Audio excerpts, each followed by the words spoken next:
All right, so tell us a little bit about yourself and why you decided to write the book. Well, I'm a Saskatchewan born and raised farm kid who didn't want to work on the farm and went working in a big mining company out west, and found that I got disillusioned quite quickly with the amount of red tape and the amount of negativeness, and that really there was no science behind management and managerial leadership. So I happened on a book by a Canadian guy by the name of Elliot Jacks, who I instantly was turned on by, and since 1980 I've been peddling the same message, is that there's no science. It's still in a state of pre-science alchemy, and it's just time to change that and move on and put science to work as we do in biology or chemistry or anything like that in management fields. Okay. So tell us a little bit about the meaning of the title, a little bit more about alchemy and maybe who your target audience would be. Well, I make people work right away, and most of them have to look up the meaning of alchemy, unless they've studied biology or chemistry.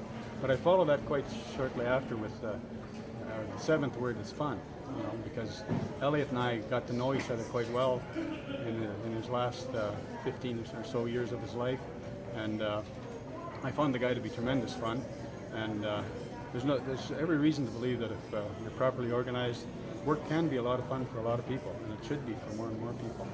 So it's really a fun approach to the findings of Elliot Jacks, and all about his requisite organization that he developed over many years of research and study. So you mentioned requisite organization. What exactly is that?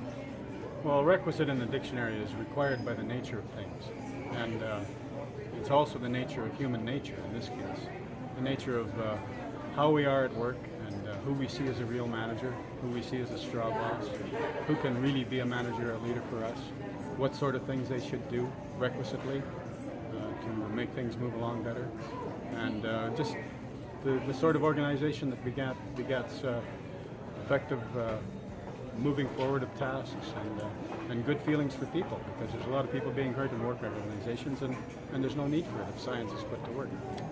And have you had the opportunity to integrate requisite organization into your work? Yeah, I have in manufacturing and mining and construction, and but it's all too uncommon to come across a project where you can fully integrate it, and it's starting to happen in various pockets of the world. And I would welcome any more opportunities to use the entire 10 steps that I lay out in the book to have the full enchilada applied in any workplace. And so a little bit about the book. What was the writing process like for you, and how did you get this published? The writing process really started in the early 1990s, and I seem like I'm bragging about the book, but I'm really complaining that I had to write it, because a number of people had started it and not done a very effective job, or died of a heart attack in one case. So I just felt like somebody's got to pick up the ball, and I didn't see anybody else doing it. And so I just have been working away at it for 20 years probably, and finally put it together. I tried to retire. I didn't last at that. I thought it was not a thing to do, is just to wait around for my death. So I really got to work and found a self-publishing company in Lulu, and here it is.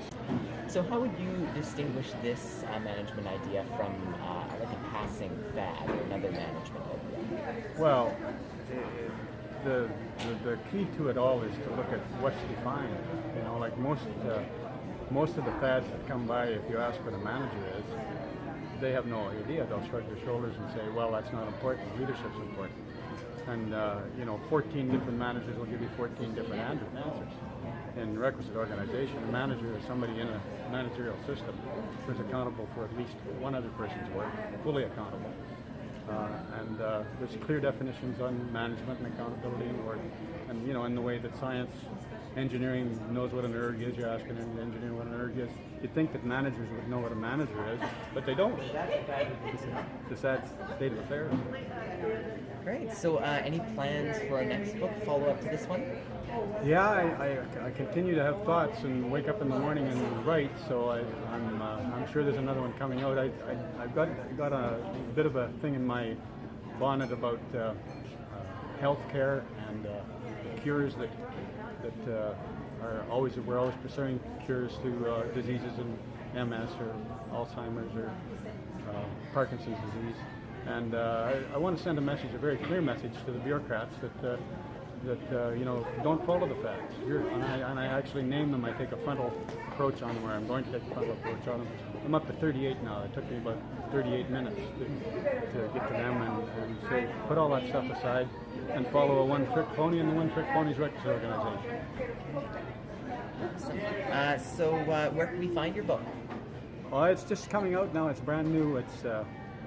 It'll be out late in February, early March in the stores. You can find it online at Google Books and order it in.